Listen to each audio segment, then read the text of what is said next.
Hello, and welcome to a History of Egypt podcast interview. My guest today is Dr. Martin Odler. Dr. Odler specialises in ancient Egyptian technology, specifically the manufacture and use of metal in tools, industry, and construction. Dr. Odler is currently the Marie Sklodowska-Curie Fellow at Newcastle University, where he focuses his research on metalworking from Egypt's prehistoric era to the end of the New Kingdom, approximately 3,500 to 1050 BCE. In the course of that work, Dr. Odler has studied archaeological remains from Giza, Abu Sir, and museum collections around the world. Now, he joins us to speak about his recent findings and his new book, Copper in Ancient Egypt, Before, During, and After the Pyramid Age. This is a topic with a lot of public interest because, understandably, many folks are curious about how ancient copper tools could achieve the wonders we see in the Great Pyramid fields. As you'll find, Dr. Odler is a skilled and methodical archaeologist with an excellent sense of explanation and the nitty-gritty of ancient technology. Personally, I learned a lot from speaking with him. The interview is divided up into sections, and I'll introduce each one as we reach it. If you would like to learn more about Dr. Odler's research and the subjects discussed in this episode, I have put links to his personal academic pages in the episode description. Now then, without further ado, allow me to introduce Dr. Martin Odler.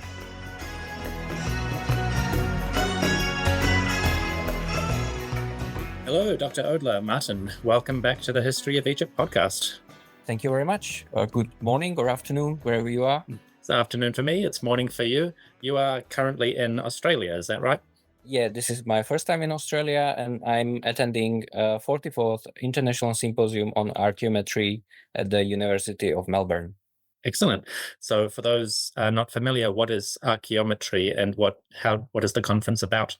Archaeometry is basically an archaeological science, so it's an interdisciplinary field of study where archaeology and science meet, and each of those big fields contributes with their understanding so that we can understand better the archaeological remains, the ancient heritage with the modern science. Mm-hmm. Excellent. And you are primarily focused on metallurgy, the production and refining of ancient metal ores. Other topics that come under archaeometry that are related. So what is the conference sort of broadly about? It's a broad field, so basically archaeometry encompasses everything where archaeology and science meets. Mm-hmm. One of these fields is so-called archaeometallurgy, which investigates ancient metallurgy and tries to understand ancient technologies with modern means of investigation. Excellent. For my first question, we tackle the ancient Egyptian perception of copper. What did they call it? How highly did they value it? And where do archaeologists and historians get their information? So let me ask you straight off the bat, copper production in Egypt, specifically within Egypt. Historically, when do we first get evidence for the Egyptians refining or producing copper? We must say that Egypt was rather late within the broader Eastern Mediterranean region with metallurgy, Mm-hmm. and the earliest metal objects are coming from the so-called Badarian culture, and they can be dated roughly after the beginning of the 4th millennium BC, so roughly after 4000 BC, although since there is lack of radiocarbon data for these specific graves, we cannot exactly pinpoint the beginning. The other thing is that we know that there are metal objects, but these Badarian objects were analyzed only in limited way, so there would be more archaeometallurgical research necessary to understand these earliest remains. Then maybe the most important context for roughly the middle of the 4th millennium BC is the site Madi, which is within the broader area of Cairo, and it's the earliest site where we have remains of ingots, of some brills, maybe from metalworking processing, and also some remains of artifacts. And this is a site which is very probably connected with Southern Levant and Sinai, and either Southern Levant or Sinai are the regions through where copper metallurgy came into Egypt and then to Nubia. Okay. So we're looking around 4000 BCE, slightly later. We have the site in Middle Egypt, which is Badari, and then we have Mahdi in the north. You mentioned that the Egyptians came to copper production rather late compared to their regional neighbors. So just very quickly, looking around Egypt, how early does copper production start to show up in the neighboring areas? Even sometime at the end of the 5th millennium BC, and there's quite advanced metallurgy in Chalcolithic southern Levant. Mm-hmm. There is a famous site called Nahal Mishmar, from where are coming just incredible pieces of early metallurgy, which were cast scepters and also some of the earliest metal tools. And this is something that we don't have anything comparable in Egypt in that time, although it looks like the idea of copper metallurgy and processes came through already, and maybe in the future there will be something similar found. We have yet to see. Sure. Okay. So you mentioned, at least for the Badarian, that it's hard. We don't have carbon dates for some of the graves that preserve the copper material, which obviously copper itself is not, you can't carbon date copper. Is that correct? So suppose if an archaeologist finds a copper deposit in a site and there's no external material like wood or flesh or bone that you can date, how can an archaeologist confidently place traces of copper within a historical context? How do you approach that? You are right. You cannot radiocarbon metal, and it's actually very difficult to pinpoint the metal objects because they could have been used as heirlooms. So they can be even earlier than in the context where we are finding them. Fortunately, very good dates are available for this site of Mahdi, where there have been a lot of radiocarbon data, and the latest monograph on this site, which was published in Italy, in Rome, the broad range for this site is based on radiocarbon data is from 3800 to 3400 BC. So roughly in archaeological terms, it would be either phase 1 or phase 2 of Nakada, but this is a highly contested issue with this so-called Mahdi Bhutto culture, which this is really an open research question whether this culture, archaeological culture, ever existed. Okay, that's an interesting question, and we'll have to come back to that in the future. But for now, looking more specifically at Egypt, so let's temporarily forget the outside world. When an Egyptologist wants to study the production of copper or any metal within ancient Egyptian society and history, what are their primary sources for that? How are they going to get the basic information? Egyptology traditionally starts with the either the text or the iconographic sources.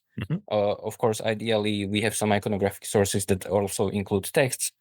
And this is the traditional approach from where most of these Egyptologists were coming. So one of the earliest studies that was specifically focused on metallurgy in ancient Egypt was a paper that was published by Richard Lepsius. And this was really focused on the correct translation of the ancient Egyptian words into modern languages. Although this is on the one hand. On the other hand, I have to also stress that very early, already during the life of Jean-François Champollion, there were earliest attempts to analyze ancient Egyptian metal with then current scientific methodology. So during his lifetime, there have been a publication of the so-called Passalacqua collection, which is now in Berlin. And there were several highly renowned chemists based in France who analyzed some of the objects from this collection. So the archaeometallurgical investigation in Egyptology is very, very early. And this is, let's say, science and also the traditional Egyptological approach to text and iconography. And then later on, we have approach to archaeological context, so archaeological excavations, where you pay attention to the contextualizations of the finds. And for example, in the late 900s, Petrie was excavating the cemeteries near Nakada, and he notes down that he himself personally excavated one of the earliest daggers that are known from the Nakada culture. So touching on the artistic and written material from ancient Egypt, do ancient Egyptian tombs or temples include many scenes of metal working? Is this a common feature that they put into their artistic output? We have very good data. Of course, we have only for the Old Kingdom, where we have a number of decorated tombs. And within the broader category of the craft scenes, metalworking is one of the most frequent motif that is represented. So if there is a well-preserved decorated tomb found, there is a good chance that there will be a metalworking scene. For example, recently Egyptian colleagues discovered tomb of Vati in Saqqara, and there is also a metalworking scene involved there. So we have quite good evidence for the Old Kingdom, whereas in the Middle Kingdom, there are mostly the best scenes preserved are from Beni Hassan, although we have to say as well that many Middle Kingdom tombs were heavily damaged. So maybe some of these scenes were lost. In the New Kingdom, there is again fair amount of well-preserved tomb paintings, especially from the Theban area. And what is interesting, compared to the Old Kingdom, where these workshops are usually situated within, let's say, private household, or in the case of mortuary temples of kings, it's probably something connected to the royal palace. In the New Kingdom, in the captions, these workshops are named as being part of, for example, Temple of Amun. So as temple of, basically as part of temple economy in the New Kingdom. So at least in the Old Kingdom, metalworking is a very common motif in tomb art. So that broadly tells us that it's one of the more important or prestigious industries, especially for that layer of society, the wealthy elite. Yeah, it seems like if they wanted to have craft scenes in their tombs, one of the usual topics that were selected, metalworking. Okay, so I'm going to ask a question that sounds very simple, but as your new book explains, is actually far more complicated. What did the ancient Egyptians call copper? What was their name for it? I wish I had the finite answer for this. The thing is, there is a big discussion going on, and most of the Egyptologists are following the PhD thesis of Professor Harris, which was published in 1961. It's about ancient Egyptian minerals and also metals. And there he established the reading of copper as hemet or and metalwork as hemti. At the same time, there were some Egyptologists that were proposing that copper should be read bia, which is a term denotes not only metal but also other wonderful things. And there is a whole book that investigates all the connections of the word bia. And what I'm trying to propose in my new book is that this reading bia is the correct reading also for copper, and we have to pay really close attention to the determinatives and to the context of the text to understand what translation is correct in this context. Another new proposal is I'm trying to propose the word bejati for metalworker, which is derived from possible word for crucible, bejat, as the, let's say, the main representative of the metalwork in ancient Egyptian art. And this is, in my new book, this is supported by basically a collection of all forms of determinatives that I was able to source from the literature. And really, I had to go back to the sources, so track down the photographs of the text so that I have really the correct form of the determinative.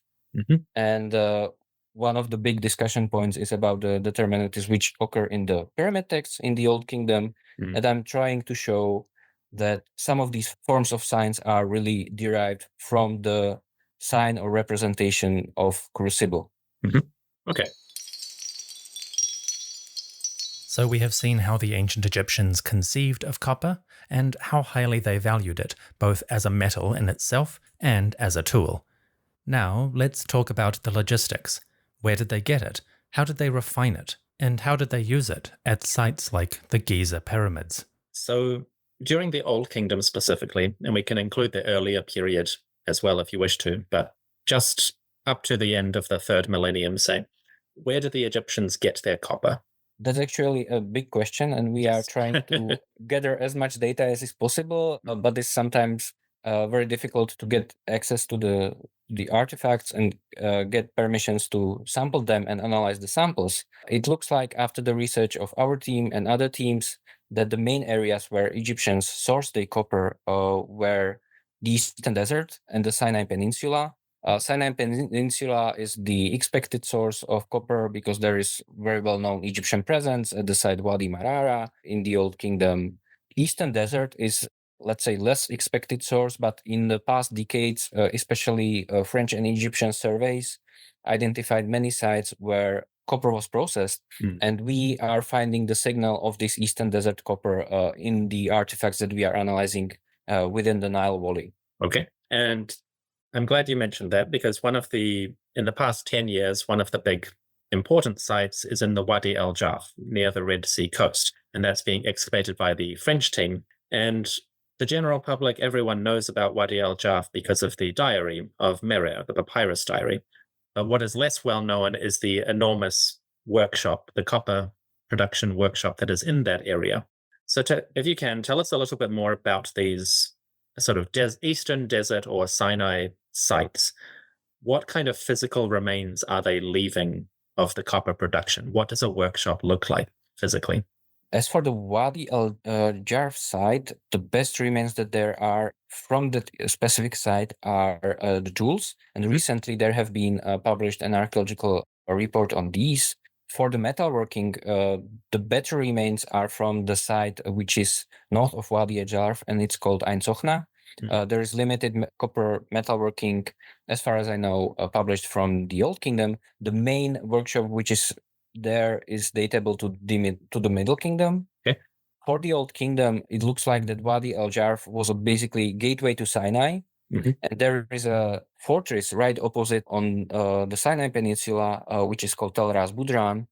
And there have been some remains of possible copper working, but also some copper objects. And this looks like a base that is giving support for the Egyptian expeditions that are heading inland into the Sinai Peninsula.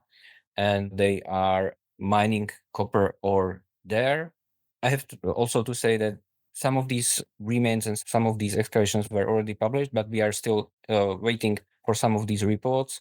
And where our team is working is rather at the end of this supply chain, basically at the Old Kingdom, Giza, at Het El Ghurab, and sites in the vicinity.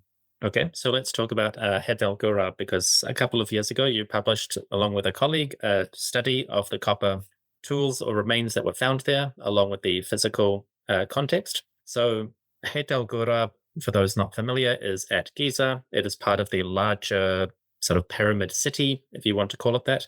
And of course, when they are working on the pyramids and the many tombs around there, they need to cut stone. So they need copper tools along with stone tools. Copper tools require a workshop. So Het El Ghurab has some excellent remains of that. So walk us through Het El Ghurab in terms of the metal production. What is on that site? Het El Ghurab site is datable to the late 4th dynasty, more specifically to the reign of Menkaura. It was a subject of the excavation of the organization ARA. President of this organization is Mark Lehner. And as for the metalworking remains, besides me, the main person is my colleague Jiří Kmošek, who is an archaeometallurgical specialist. And we are combining our respective fields of specialization, in my case, Egyptology and archaeology, in his case, archaeometallurgy. And there have been copper workshop excavated from the late 4th dynasty at Het El Ghurab, which was processing material which is called arsenical copper. And this arsenical copper was the main practical metal that was used in the pyramid building era in the Old Kingdom. And right now we are in the middle of investigation of this workshop. So we have samples prepared for transport to Cairo, where they will be investigated in the laboratory of the French Institute of Oriental Archaeology, which has facilities to investigate further metalworking remains. Besides that, because there is right now policy of the Egyptian Ministry of Antiquities is that samples cannot be exported, so we need to analyze them within Egypt, which we are trying to do with any under specific legal rules that are set for the missions. But we are also investigating material from Giza that was excavated and is right now outside of Egypt. So a few years ago, we sampled material in the Museum of Fine Arts, Boston, which was found by George Reisner about a century ago.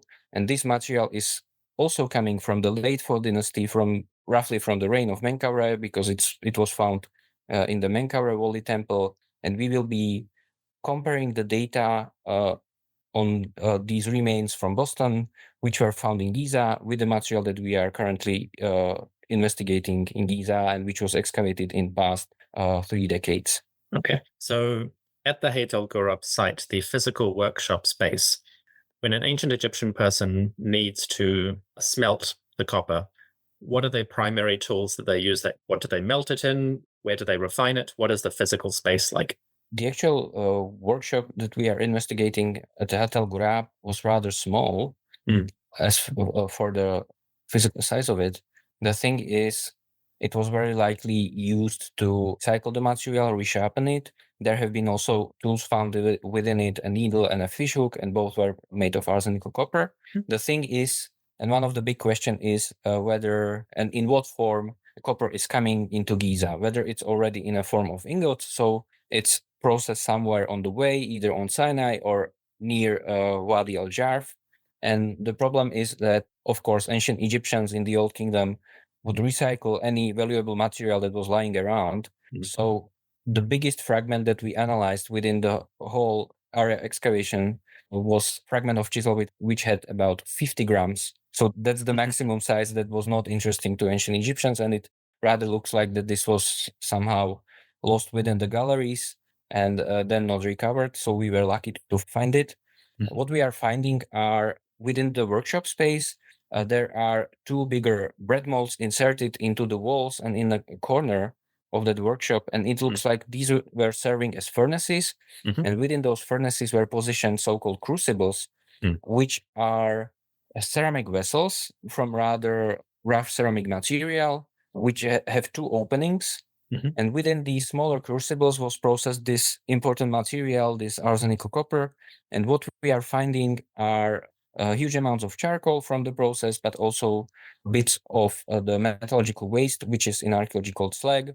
And within this slag, we find some of the rails of the material, of the metal that was processed, but there are no huge remains of the metal itself, because this was used within the building projects or within anything that was necessary within Hayt el Ghurab, or let's say the wider Giza site in the late 4th dynasty. Okay.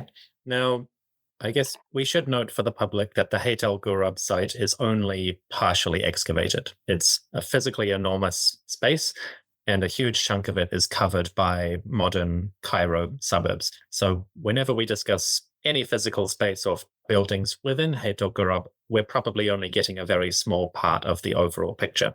Going from what little we know, the copper tools that are being recycled and resharpened within these workshops at Giza, there's a very big question for many people, especially within the wider public, about copper tools in Old Kingdom Egypt.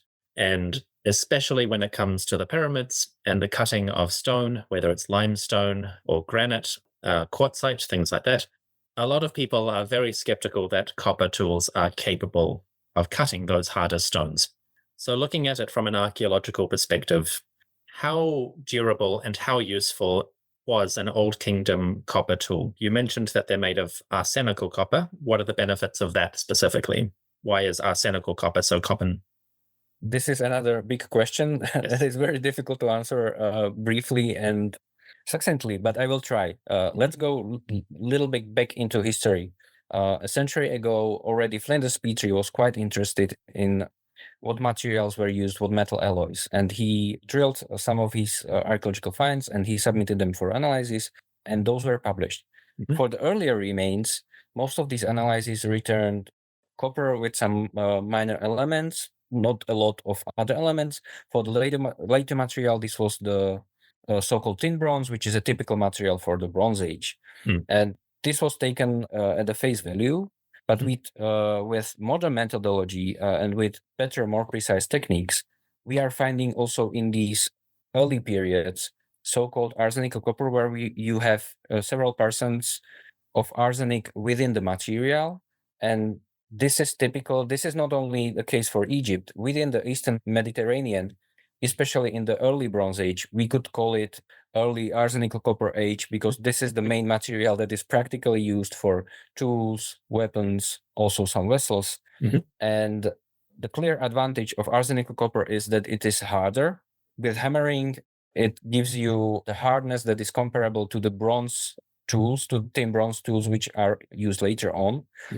Already in the early Bronze Age, Egyptians knew thin bronze, but it was so precious, the material was so precious that it was used only for production of a few vessels. The earliest well-datable context is from the tomb of Hasehemwi from the late Second Dynasty. Okay. But for tools and weapons, we have arsenical copper, at least from the second phase of Nakada culture, so roughly from 3500 BC within Egypt and also within Nubia, within the so-called A group culture. This is main material. And also within Giza, we analyzed several hundreds of these metalworking remains, not only from this workshop in Het El Ghurab, but also all over the site. And the material that was processed there was this so-called arsenical copper. Unfortunately, the clear disadvantage of arsenic is that it is toxic. And we presume that ancient Egyptian metalworkers tried to control somehow the arsenic. They knew that dangerous. So this is something that we are currently working on. We are trying to identify the exact process how the arsenical copper was produced. And this is something that we are, one of the papers that we will be presenting here in Melbourne is exactly about this methodology and about how this process was working. But this is something that is research in progress. So maybe in a year or so, after some publication, we will be able to speak in detail how this was working. The bottom line is that arsenical copper was harder and was better suited for the production of tools, also from the Old Kingdom. So, for example, some of the tools that we analyzed and were coming from Giza, and we sampled them, they are currently in Vienna. They were also made of arsenical copper.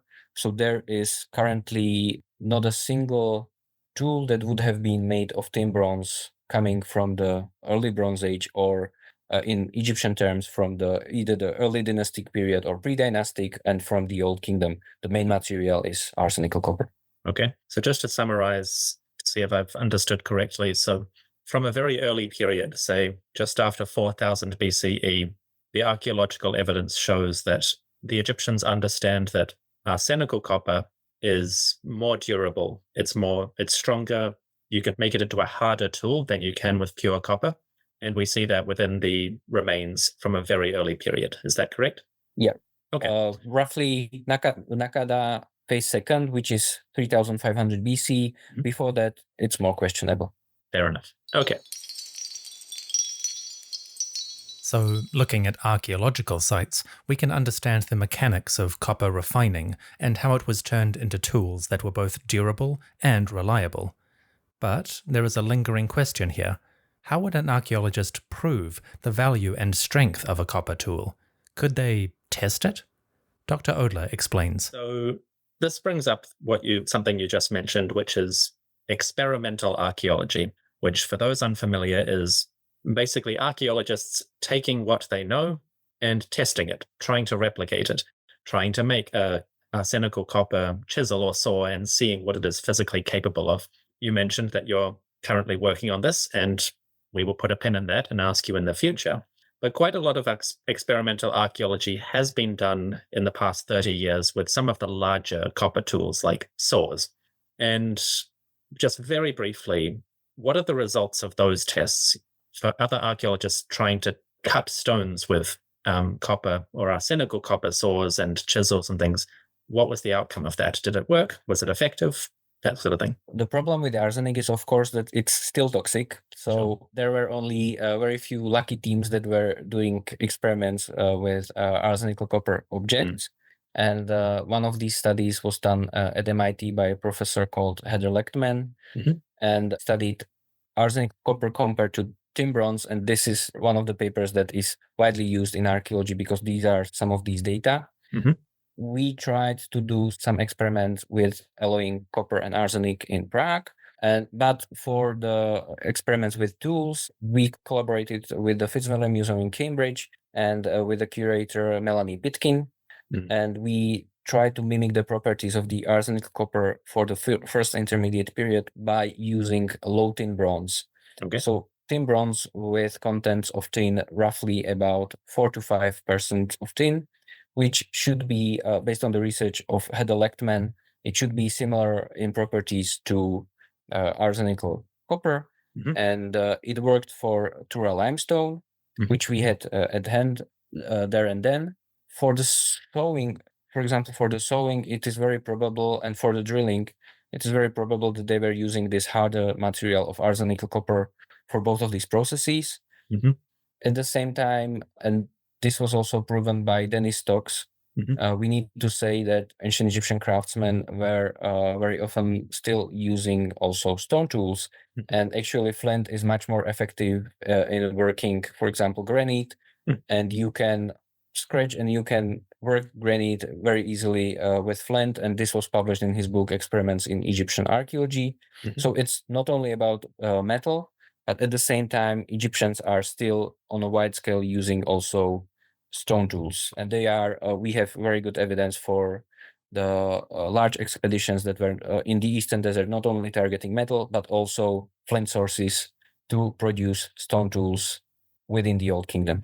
It's good. I'm glad you mentioned that, because although we historically talk about the early Bronze Age, Middle Bronze Age, that doesn't mean that they have completely switched away from other materials. Stone and things like that are still perfectly effective, aren't they?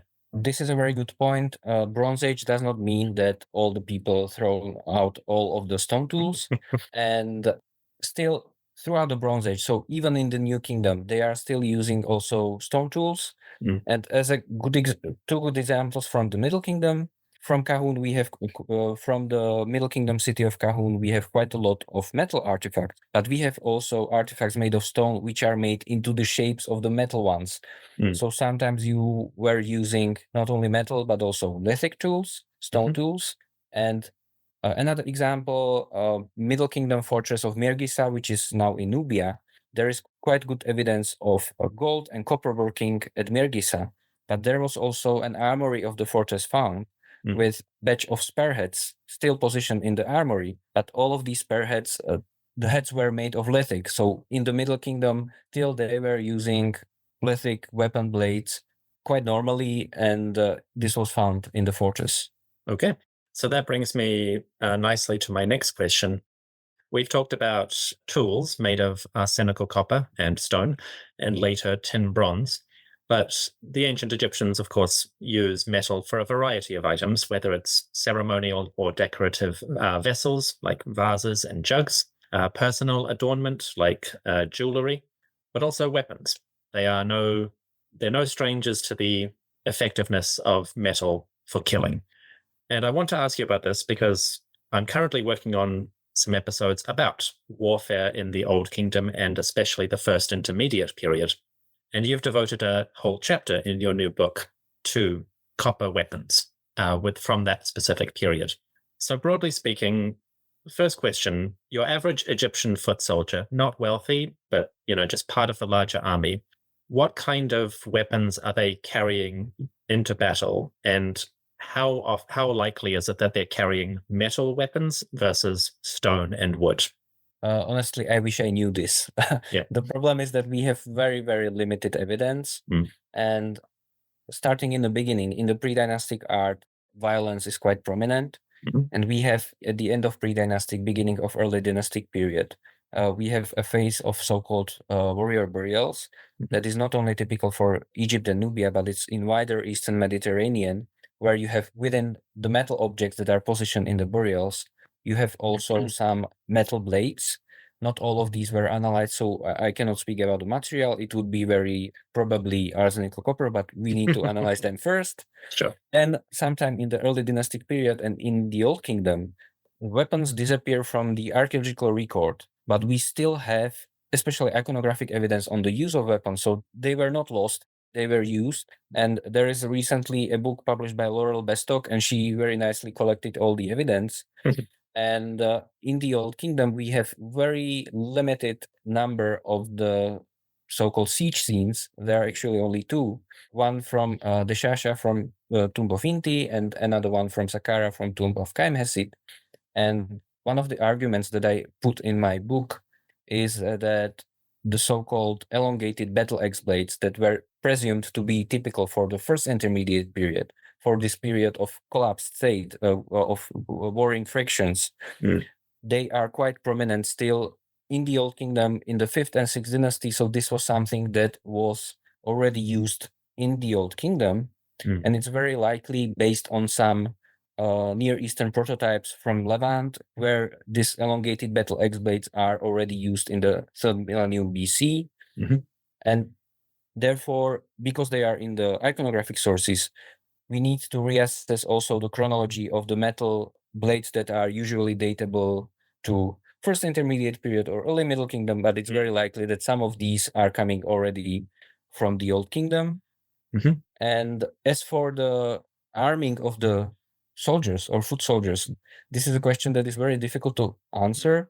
There is one late New Kingdom source. I think it's a papyrus from Theban area. I need to look up the evidence, but this is a list of supplying of a unit of soldier which has 25 soldiers, but they are only supplied with 5 axe blades.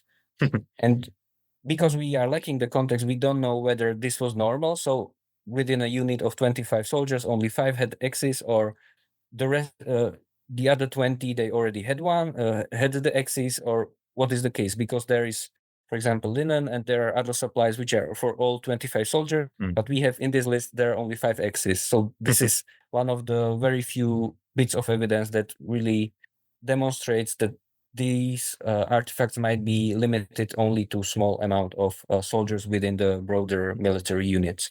Would make sense. If it's a difficult material to produce in large quantities, you're probably not going to find it on every single soldier, are you?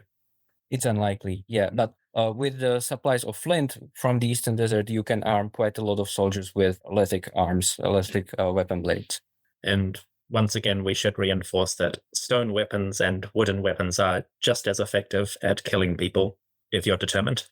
Yeah, you can use any heavy object also as a weapon. Yeah, absolutely. Okay, so one more question about weapons. You touched on axes, but from the first intermediate period and Middle Kingdom, we also have spearheads. What type of shapes do they tend to use for the spears? Are they sort of short and broad? Are they long and narrow? How are they designing these? Actually, there are both types that you are mentioning occur in the archaeological record. So we have elongated ones, which are quite long, and some of them were considered to be by early archaeologists as daggers even. But when you look on the iconographic evidence, these are spearheads. But we have also shorter ones, which have broader base, and they look slightly different. And again, without analyzing every piece of metalwork, we cannot see any, say, patterns in alloys, or maybe we could identify some earlier remains, some later ones. So we will then perhaps understand that the longer spearheads are later and the broader spearheads are earlier. Unfortunately, I would say there is even less spearheads than, for example, axe blades preserved. Other quite prominent type of weapon are daggers. And what is interesting, these daggers are sometimes positioned also with the burials of princesses, or certainly listeners will remember the burial of Queen Ahotep in the early New Kingdom, and she was deposited with several types of weaponry as well in her burial. Okay, excellent. And just a couple of very sort of brief questions. Do the surviving traces or images of shields show any evidence for bronze on any of the sections? Any evidence for metal on the shields? It's very unlikely that shields were made of metal. And this is interesting because in European Bronze Age, we have evidence of about 100 metal shields made, but there is no evidence for metal shields. But there is, for the late Bronze Age, for the New Kingdom, there is some evidence on the protective equipment. So, for example, possibly helmets or some armor that would have been by soldiers. But this is something that is not very frequent. Okay. What about arrowheads? Do they tend to be metal, or are they more likely to be stone or even just sharpened wood? Unfortunately, since not all arrowheads were analyzed, we have some usable typology, but it would need more investigation. And for example, recently a catalog of weaponry was published from the Louvre Museum. Unfortunately, colleagues in the Louvre analyzed all of the arrowheads that there are made of metal. So at least data is available. We would need much more analysis to understand the chronology and possible maybe some different materials coming from different workshops. Fair enough. And final question. In the New Kingdom, we famously get the gold of valor, the golden flies that are given out to praised soldiers or particularly valorous warriors. Do we have any evidence for those kinds of rewards, whether metal or otherwise, in the Old and Middle Kingdoms? That's a good question. I cannot remember of anything from the Old Kingdom, but there is big discussion about warfare in the Old Kingdom, whether there was any standing army or what was the nature of the units that, I don't know, in the biography of Veni, we have a conscription of troops that are then going to the Levant, but the only rewards that are mentioned there are the loot that the troops were able to get in the Levant. In the Middle Kingdom, we have at least one stela where a soldier is saying that he is getting an elaborately decorated dagger from the king for his service. So there is some evidence on weaponry used in basically in social relations, and these high-end creations, high-end pieces of weaponry would have been used as a reward for a military service. Okay. So the Bronze Age is not just about the bronze. Stone tools continue to have their place right through pharaonic history, and we should always keep that in mind when thinking about ancient technology. Now we bring it all together, and Dr. Odler explains where the science is currently at and where he thinks it's heading. Okay, so the military side of things, as you say, is an ongoing topic of investigation, much larger than my short questions would suggest. But bringing this all together, copper, the working and production of copper during the Old and Middle Kingdoms up to, say, 1600 BCE. Your book lays out a very detailed and thorough exploration of all the various aspects that we currently know about, or that we can at least confidently guess, even if there's some parts missing. But what is still needs to be done? What is the future for this line of work? What are the big questions moving forward? I would say that broad framework is clear. So arsenic and copper for the earlier periods. Then within and around the Middle Kingdom, there is slow onset of tin bronze, where you have, for some types of objects, you already have tin bronze tool blades or weapon blades. And then in the New Kingdom, it's all over only tin bronze. Although arsenic, copper, or arsenic processing is still used in limited way because we still have some of these objects. One of the open questions is the so-called study of metalwork ware. And right now I'm based at Newcastle University, and my postdoctoral project is focused on very detailed study of especially ancient Egyptian tool blades from the Bronze Age. And I'm trying to document them under the microscope, and I'm studying the use-wear traces on them, whether they were used as tools, what are the marks if they were used as tools. And I'm trying to gather as much data as possible. And I'm trying also to compare them with weapons, because especially in the case of X-blades, in some parts of Egyptian history and archaeology, very similar forms were used both for tools and for weapons, but there is big chance of, telling them apart based on this metalware or useware that we can observe on the surface of the metalwork. And this is a project that I'm currently working on. Exciting. And if you were looking at the field overall, what do you think sort of are the big questions that are really top priority in your mind? I would say that the top priority is to get analyzed every possible piece of metalwork that is from the Bronze Age. And so that we are really working with limited case studies of specific museum collections specific site material from specific sites and regions. And we would need a little bit more data, let's say big data, to understand the broad trends, what was really happening in the specific period on a specific site or in a specific region. And maybe we will be able to identify some specific and peculiar workshops based on the so-called trace elements, which for ancient Egyptians, they were not there because they didn't know about them. But for us, they can fingerprint some of the more peculiar sources from the Eastern Desert, from Sinai, or from the regions which are further afar. Excellent. Very exciting future, and a nice, thorough answer. So, Martin, that brings me to the end of my questions today. So, first of all, thank you very much for coming to the History of Egypt podcast again. I hope you've enjoyed your second interview. Thank you for having me, and I hope I answered all your questions. Absolutely. So if my listeners want to learn more about you, where can they find information? Do you have social media at all? Yeah, I have social media, and I'm trying to be active on them. So I'm trying to inform about my current research. So on Facebook, Instagram, X, formerly known as Twitter, or on LinkedIn. And as for the scientific publications, I'm trying to update regularly, especially my academia edu webpage. So any publication that is already in open access, I'm trying to put there so that it's available for everybody to read and be informed. Excellent. And I will include links to all of those in the episode description.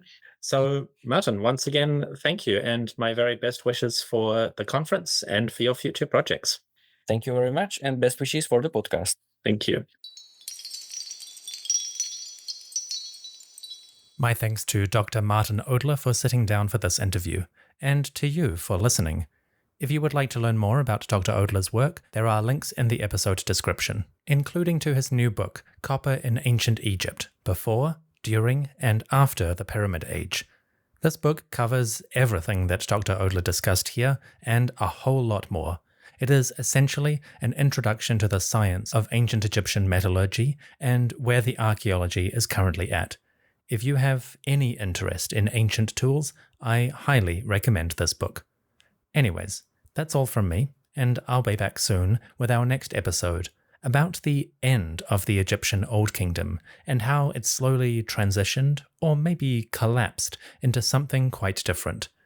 We're about to embark on a grand historical journey, revisiting a tale known as the First Intermediate Period. That is coming soon. Thanks for listening, and may the great gods bless you and protect all your supplies of metal.